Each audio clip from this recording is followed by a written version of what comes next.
एक और मुल्क है जो शायद पाकिस्तान बनना चाह रहा है और पाकिस्तान के साथ साथ इस मुल्क से भी भारत के रिश्ते बहुत खराब हो रहे हैं उनकी पॉलिटिकल लीडरशिप की वजह से। बात हम कनाडा की करने वाले हैं। भारत और कनाडा के बीच खालिस्तानी आतंकी हरदीप सिंह निज्जर हत्याकांड को लेकर जो विवाद शुरू हुआ था वो पीक पर है, चरम पर है अपने। बीते साल इस विवाद की शुरुआत हुई थी और सोमवार को कनाडा की पुलिस ने आरोप लगाया कि भारतीय राजनयिक और काउंसलर अधिकारी सीधे तौर पर एजेंट्स के जरिए जानकारी जमा करने के लिए अपने पद का फायदा उठाते रहे। ये कनाडा ने आरोप लगाया, भारत ने भी बराबर उनको जवाब दिया और कनाडा के प्रधानमंत्री जस्टिन ट्रूडो ने भी भारत के खिलाफ इन आरोपों को दोहराया। ट्रूडो ने कहा कि भारत जांच में सहयोग नहीं कर रहा है। इसके बाद मोदी सरकार ने कनाडा को आड़े हाथों लिया। जैसे को तैसे स्टाइल सुना है ना आपने, इसी तरह से ट्रूडो को जवाब दिया गया जिस भाषा में वो समझना चाहते हैं। पहले कनाडा के आरोपों को सिरे से खारिज किया गया भारत की तरफ से, फिर भारत ने कहा कि अभी तक कनाडा की तरफ से कोई सबूत नहीं दिया गया है। ट्रूडो भाषण दे रहे हैं, ट्रूडो सबूत नहीं दे पा रहे हैं, ये भारत ने उनको याद दिलाया और फिर अपने राजनयिकों को बुलाने के साथ कनाडा के 6 डिप्लोमेट्स को भारत छोड़ने के लिए कह दिया है। कनाडा के डिप्लोमेट्स को निष्कासित किया गया और अपने डिप्लोमेट्स को भारत ने वापस बुला लिया और तल्खी कम करने की बजाय कनाडा इसको और भड़का रहा है। ऐसा क्यों कह रहे हैं, इसका एक पूरा रीजन है, इसका एक बड़ा कारण है। चुनाव तो है ही कनाडा में अगले साल, लेकिन एक और रीजन आप देखिए। इस पूरे तनाव को लेकर कनाडा की विदेश मंत्री मेलानी जोली जो स्टेटमेंट दे रही हैं, वो भारत और कनाडा के संबंध पर बहुत लंबे वक्त तक असर डालेगा।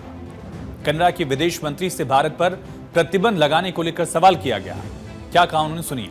उन्होंने कहा कि हमारे पास सारे विकल्प खुले हैं। भारत पर विदेश मंत्री जो है कनाडा की, वो कह रहे हैं कि हमारे पास सारे विकल्प खुले हैं, हम सैंक्शंस भी लगा सकते हैं, उसको वो खारिज नहीं कर रही हैं। और कनाडा की विदेश मंत्री के इस स्टेटमेंट से सवाल उठता है कि कनाडा भारत को इस तरह की धमकियां किसके दम पर दे रहा है, उसे सपोर्ट कौन कर रहा है। दरअसल ट्रूडो सरकार 5 आइज के सहारे भारत पर दबाव बनाने की कोशिश में जुटा हुआ है।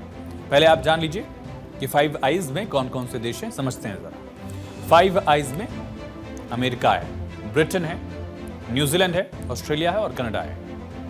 ये 5 देश हैं, इनमें कनाडा भी एक हिस्सा है और बाकी 4 देश जो हैं उनके दम पर या एक कह लीजिए कि इसी बुनियाद पर वो भारत को इस तरह की धमकियां देने की कोशिश कर रहा है। ये सभी देश वैसे आपस में खुफिया जानकारियां साझा करते हैं और इसी के चलते से दुनिया का एक मजबूत खुफिया तंत्र माना जाता है जो आपस में इंटेलिजेंस शेयर करता है।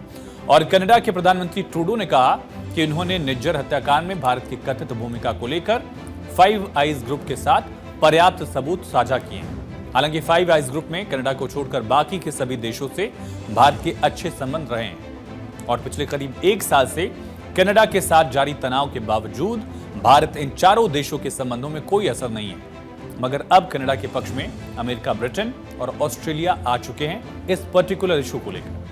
अमेरिका कनाडा के लगाए आरोपों को लेकर कह रहा है कि आरोप गंभीर है, इसे गंभीरता से लिया जाना चाहिए। ब्रिटेन कह रहा है कि कनाडा के जांच में भारत को सहयोग करना चाहिए। वैसे ब्रिटेन के यूके के जो किंग हैं वो भी एक तरह से कनाडा के भी किंग हैं। कनाडा के विदेश मंत्री का स्टेटमेंट इशारा कर रहा है कि कनाडा रिश्तों को बद से बदतर बनाने में जुटा हुआ है। वो कनाडा जिसके साथ 2015 तक संबंध भारत के बहुत अच्छे थे, 10 साल तक जो वहां प्रधानमंत्री रहे उनका भारत के साथ रिलेशन बहुत अच्छा रहा। लेकिन ट्रूडो जैसे आए उसके बाद धीरे धीरे संबंध खराब होते चले गए और अगर कनाडा वाकई में भारत पर सैंक्शन लगाता है तो भारत किस किस तरह से जवाब देगा ये भी समझिए। क्या ऑप्शंस है भारत के पास? भारतीय छात्रों के जरिए अर्थव्यवस्था पर चोट होगी। एक बहुत बड़ी आबादी है भारत की जो कनाडा में जाती है पढ़ने के लिए। कनाडा में बड़ी संख्या में विदेशी छात्र पढ़ने जाते हैं और भारत के अकेले 2,30,000 छात्र कनाडा में पढ़ रहे हैं। अगर भारत ने इन छात्रों को कनाडा में पढ़ने से रोक दिया तो निश्चित तौर पर इससे कनाडाई अर्थव्यवस्था पर बहुत बुरा असर पड़ेगा, क्योंकि हर साल भारतीय छात्रों से कनाडा को अरबों रुपयों की फीस मिलती है। उनके संस्थान चलते हैं और खालिस्तान के प्रति सहानुभूति रखने वालों के OCI कार्ड रद्द कर सकता है भारत खालिस्तान समर्थकों के प्रति सहानुभूति रखने वाले भारतीय मूल के नागरिकों को ओवरसीज सिटीजन ऑफ इंडिया यानी OCI कार्ड को रद्द कर सकता है। एक बड़ा एक्शन ये भी ले सकता है और अगर ऐसा होता है तो ऐसे भारतीय मूल के नागरिकों को खालिस्तानियों के प्रति सहानुभूति रखने के अपने फैसले पर दोबारा सोचना पड़ सकता है। इसके अलावा खालिस्तान समर्थकों को संपत्ति के अधिकार से भी निलंबित किया जा सकता है। खालिस्तान और खालिस्तानियों के समर्थकों के खिलाफ भारत एक कदम ये भी उठा सकता है कि वो उनके संपत्ति के अधिकार को ही निलंबित कर दे। इसके अलावा ऐसे लोगों को वीजा देने में देरी करे या फिर उनके खिलाफ जांच शुरू कर दे। जो प्रतिबंध हो सकता है, जो जिसका जिक्र किया जा रहा है, सैंक्शंस का जवाब, भारत भी जवाब में सैंक्शंस लगाते हैं, प्रतिबंध लगाते हैं। इसके अलावा भारत जैसे का तैसा भी कर सकता है, यानी कनाडा अगर व्यापारिक प्रतिबंध लगाने पर विचार कर रहा है तो भारत भी ऐसा कर सकता है, और अगर ऐसा होता है तो उससे कनाडा को ही नुकसान ज्यादा उठाना पड़ेगा। हालांकि कोई पहला मौका नहीं है जब कनाडा सैंक्शंस की बात कर रहा है। जब भारत ने न्यूक्लियर टेस्ट किया था उस वक्त भी कनाडा ने भारत पर कुछ प्रतिबंध लगा दिए थे, जो 2005 आते आते खत्म हो गए, और 2005 से 15 तक भारत कनाडा के रिश्ते बहुत ज्यादा अच्छे रहे। लेकिन जैसे ही ट्रूडो ने सत्ता संभाली, फिर से रिश्तों में उसी तरह की खटास आने लगी। हालांकि पहला मौका नहीं है। ट्रूडो के पिता जब प्रधानमंत्री थे कनाडा के, उस वक्त भी खालिस्तानियों को, इनके पिता भी बतौर प्रधानमंत्री समर्थन देते रहे हैं खालिस्तानी आतंकियों को, और तब भी भारत की तरफ से ऐसे आतंकियों के खिलाफ कार्रवाई करने, प्रत्यर्पण की मांग की गई थी, एक्स्ट्राडिशन की, उन्होंने भी नहीं मांगी।